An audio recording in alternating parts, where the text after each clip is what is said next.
This is Social Work 285, Week 7, Assignment Attempt 5. I have Lauren Thomas with me to go ahead and complete the procedure. Say hi, Lauren. Hello. So, Lauren, today what we're going to do is we're going to discuss a couple goals, create a roadmap, and then create some follow-up treatment procedures. The expectation for our session today should last roughly about 15 minutes. We're going to touch base on some personal goals you have, as well as some sub-goals that you want to create. So before we begin, tell me a little bit about yourself. My name is Lauren. I am 27 years old. I am a Capricorn. I have a son, as you can see. He is about to be 6 months here in a few more weeks. He is about to be 7 months here in a few more weeks.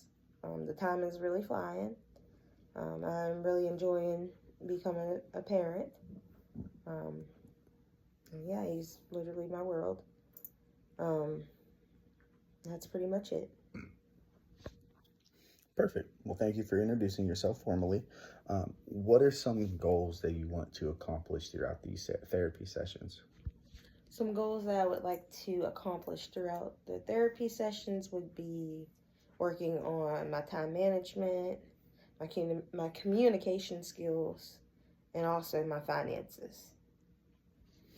Okay, so you said time management, communication, and then financial stability are some goals that you want to accomplish. What we're going to do is we're going to break down each one of these goals, trying to create some sub goals that we can create a roadmap with, and then proceed with follow-up appointments. The first one we're going to break down is your time management. What are some sub goals that you would like to use to enhance your time management skills?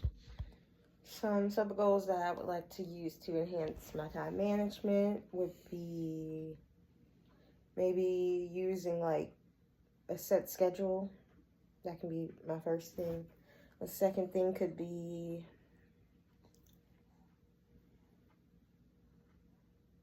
setting my alarm earlier than maybe like setting my alarm 15 minutes earlier than what I'm supposed to.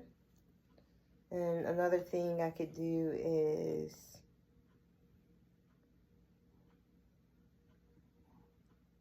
try to stay on, I already said try to stay on a set schedule, but that's really all I can think of. Okay, so we're gonna elaborate a little bit further on both of those sub goals. The first one being the set schedule. Schedules are everywhere. As individuals, we rely on routines, patterns, a set schedule. Most people's set schedule is wake up, go to work, come home, eat dinner, rinse and repeat. There are some, pardon me, there are some other small pieces of information that are variable between each individual. With that being said, having a set schedule starts, truthfully, in my opinion, with your sleep schedule, which goes in conjunction with your secondary sub goal of setting your alarm a little bit earlier. What time do you go to sleep on average? It depends. Sometimes 10, sometimes 11, sometimes 12. I don't really have a set sleep schedule. Okay. Sleep schedule variance is okay. What time do you typically wake up Monday through Friday? Like 8. Okay, so you wake up at 8 a.m. Monday through Friday, which is perfect. Let's say you go to sleep. Monday through Friday, I wake up at like 6.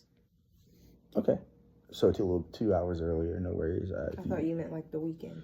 My apologies, I should have clarified a little bit further, but no issues. In regards to your Monday through Friday routine of waking up at 6 but going to bed with a variance of anywhere from 10 to 12 at night, it could cause grogginess. It could cause wanting to push that snooze button a little bit more frequently, which ultimately then will cause you to be a little bit further behind. In the morning when you're getting ready for work, do you do other tasks while getting ready for work, such as preparing lunch, getting your son ready for school, daycare, what may have you, or do you strictly have all that done typically before? sometimes most of the time I have it all done before, but that's not really the issue. What the issue is me setting my alarm to snooze, like hitting the snooze button, like you just stated. Also, I'll whenever I first wake up, I'll get on my phone and I'll be on my phone for another like 10 minutes, and then I'll go do my hair, and that usually takes like 20 minutes. Okay, so what we could do adjustment wise is, if you have everything ready the day before, obviously while you're sleeping you can't maintain your hair, so that is something that would need done in the morning. Alternatively, what you could do would be not being on your phone a little bit in the morning, instead getting straight up, starting your routine. What that'll do is that'll allow you to move forward, which will then allow you to speed up your routine, which could ultimately help you with your time management. That's just some examples. Obviously, adaptability is key. Sometimes it will be a process, so maybe trying 5-minute increments until you're waking up and getting right up, see if that would help you. Okay, that sounds like a plan. Perfect. So let's talk a little bit further throughout the day. Your hobbies, how do you feel like you manage your time during your hobbies? Honestly, I don't really take enough time out to myself to do any hobbies. So I can't really say I manage time with hobbies because I don't really have any hobbies. What are some hobbies that you used to do or that you're interested in potentially pursuing?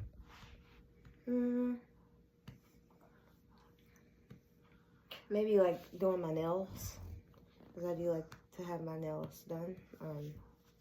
So maybe taking some time out to do those, and my toes as well, since it's starting to be hot out now.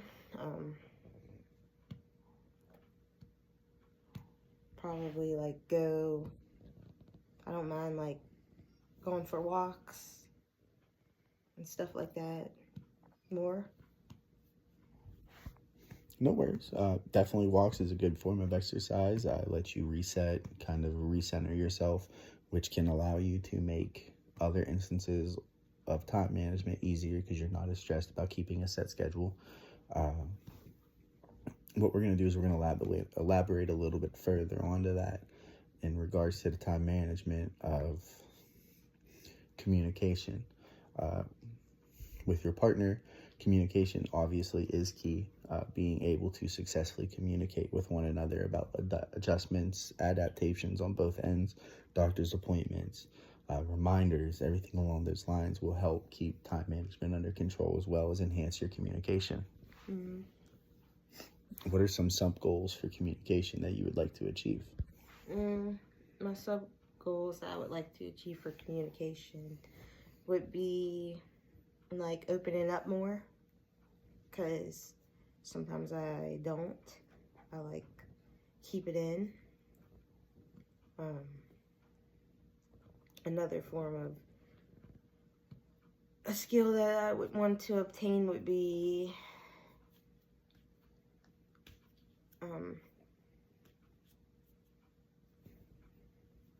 I'm not sure, like just pretty much opening up more, instead of like keeping it to myself and letting it stress me out more than need be. Maybe talking about it would help. Definitely. So that way, the other person understands where I'm coming from. My apologies, I didn't mean to interrupt you. Definitely, communication and being open with one another is pivotal. Do you prefer more open-ended questions versus direct questions? Nope, I want to be straight to the point. I like to be straight to the point. Okay. Everybody is different in their regards.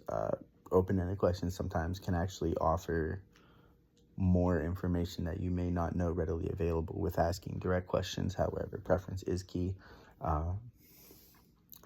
With that being said, if your partner does prefer open-ended questions, it is a little bit more of a barrier that you both have to accommodate.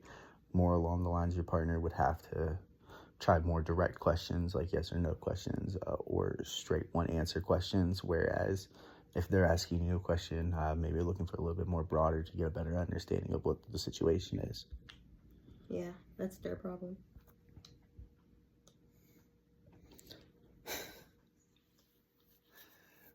I wouldn't say it's a problem, but that's perfectly fine. Everybody does have their own opinions and insights in that regard. What we want to do is let's create a roadmap, maybe set some time frames and set up an opportunity for us to meet again so we can actually go ahead and schedule further treatment opportunities to see about maybe enhancing this conversation a little bit further. In regards to the roadmap, how do you want to see progression with your time management? How frequently? What do you mean? In the capacity of how fast do you want to start to notice adjustments being made to your time management in comparison to how long it's going to take for those adjustments to be fulfilled? I'd say within like a week and a half. I'll give myself a week and a half. Okay. I mean, that's definitely an attainable goal. It does start firstly with the alarm clock, not snoozing it, and then making sure you're up. Even in the 5-minute increments, getting up a little bit earlier each day would actually help you succeed with that. So that's perfect. What we can do is we can keep a log of what time you're getting up, what time you're performing your activities. What that will do is that'll let us keep track and see how the adjustments go. Additionally, what are some roadmap goals that you would like to see with the communication? Some roadmap goals that I would like to see with communication would be, like I was saying before, mostly what I like to see with communication is just with me on my side, me opening up more and just letting that other partner know exactly what's going on. For sure. How soon would you want to start implementing that to see if we can start making a potential change? In like a month. Okay, so in roughly about a month's time, we can start seeing some adjustments. And how do you think that starts? It all starts with me. In what regard? More along the lines of trying adaptability with questions versus being just solely direct, or Probably just on probably both being direct and asking open-ended questions, just so that way we're like on the same page. Definitely. So we're closing in on 15 minutes. We're going to recap a little bit further what we spoke about, and then what we're going to set up is a follow-up goal. So firstly, we did talk about the time management as well as sub-goals, and then we talked about your communication sub-goals that you have that you want to achieve. These are all reasonable and obtainable goals that we can definitely accomplish with teamwork, working together with one another and our partner. In regards to a follow-up appointment with you, how often are you wanting to follow up? We can follow up every 3 to 4 weeks. Okay, so you want to follow up together every 3 to 4 weeks and touch base on the progression of the time management goals, the communication goals, and see where we are and see if there are any adjustments that we would need to follow or make, or even potentially maybe change the goals entirely. Maybe the open-ended question goals isn't really becoming that advantageous, whereas maybe the direct questions is actually yielding better results. So we will schedule that for 3 to 4 weeks out, and then we'll set it up as a recurring option for you. If you do ever feel the need that the frequency needs to change or this just isn't working, please definitely let me know. I'll be more than happy to make the necessary adjustments. Okay, thank you. You're welcome. Is there anything else that you would like to talk about today? No, I just want my son to be here. And I want everyone to see how cute he is. Definitely. Well, Lauren, I do appreciate you taking the time to speak with me today, and I hope you have a wonderful rest of your evening. Thank you. Thanks. Bye. That was the Social Work 285 Week 7, attempt number 5 project. During this process, we discussed time management, communication skills, as well as touching base on some sub-goals that the individual would like to see become successful for themselves. Ultimately, goals can be obtainable. However, most of the time, the goals are a work in progress, and setting realistic expectations for these goals will achieve and yield more accurate and better results. That being said, one of the critiques I had on myself is I allowed the client to create more of a direct line goal between both of the goals that they wanted to achieve, rather than allowing the client to span out and create a more broad spectrum of goals that they would like to accomplish. It's typically not a bad thing. However, I feel like this allowed the pace of the therapy session to be hurried in a sense versus more organic. Additionally, there was nerves with this being my first attempt at a therapy session, being cautious to not overstep any boundaries, not to insinuate any information that could be deemed as offensive or disrespectful. I wasn't entirely sure what information would have been considered off limits versus information that could be spoken about. I do believe this is where open-ended questions could yield better results, as open-ended questions allowed the client to actually take time thinking about their responses instead of hurriedly providing a response. This was one of the deficiencies I did notice about myself. On top of that, another deficiency I noticed was I just wanted to get the therapy session completed due to my own nerves. Again, this is being my first attempt at a therapy session. I'm not necessarily sure the proper steps that should be taken, but I was willing to go ahead and make an effort. The 5 attempts that did occur, there was errors with sound. I had to cancel the recording. There was an error with my phone. It fell, did not record correctly, so I had to cancel. Our son needed us in that regard, so I did have to cancel that recording and continue due to this was actually being recorded on my cellular device versus a web camera and a laptop. The multiple attempts feel as though I am getting a little bit more comfortable talking about therapy session topics rather than just feeling I need to get something done. However, the client was very receptive and stayed with the flow of the conversation. They necessarily didn't shy away from difficult questions, nor did they shy away from providing an organic response or more of a genuine response to the questions I was presenting.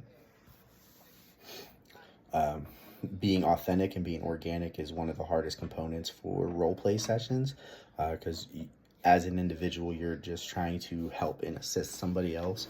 So you're just saying things that you believe or you perceive will be something that could allow them to become successful in the task that they're trying to accomplish.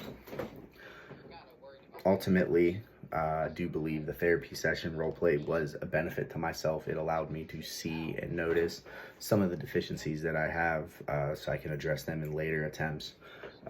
However, I do believe practice is the most beneficial tool that everybody has. Being able to practice the 5 times before submitting the final result is something that can allow me to learn, adapt, and become more successful with therapy sessions. Being anxious, in my own personal opinion, I did feel like I wanted to walk around during the therapy session. I felt like I was the one being questioned. for the therapy session versus the client. I think this is just nerves. I'm not sure the proper procedure, just because this is an entirely new field for me. It's not a field that I'm typically used to working in. Probing questions. I did use probing questions due to the customer service experience I had in my past. But I feel like the probing questions did just lead again to the direct answer or a more linear response chain than what I was actually looking for.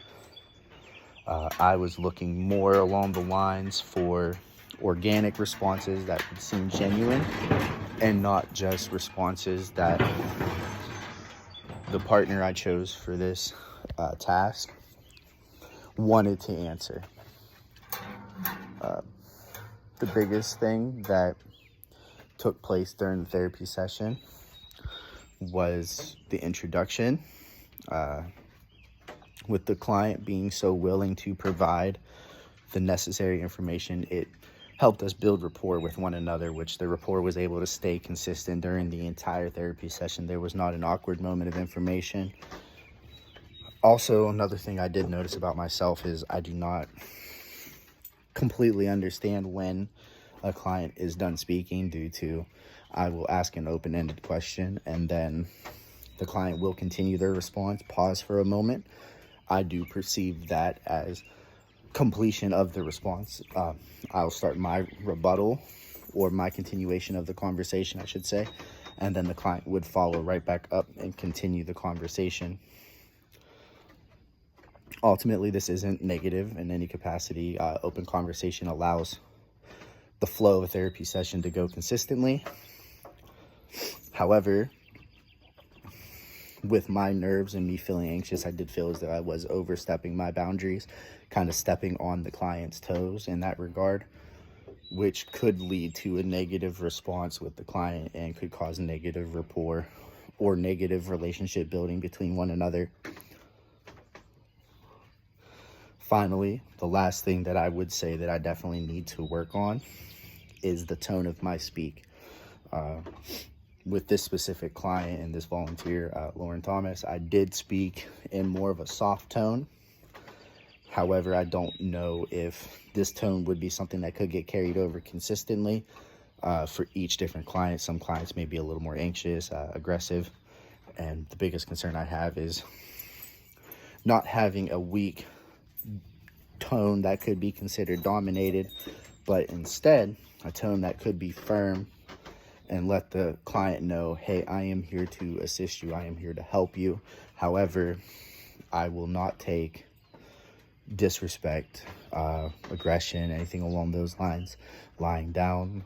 We are mutuals during the conversation and during our therapy session.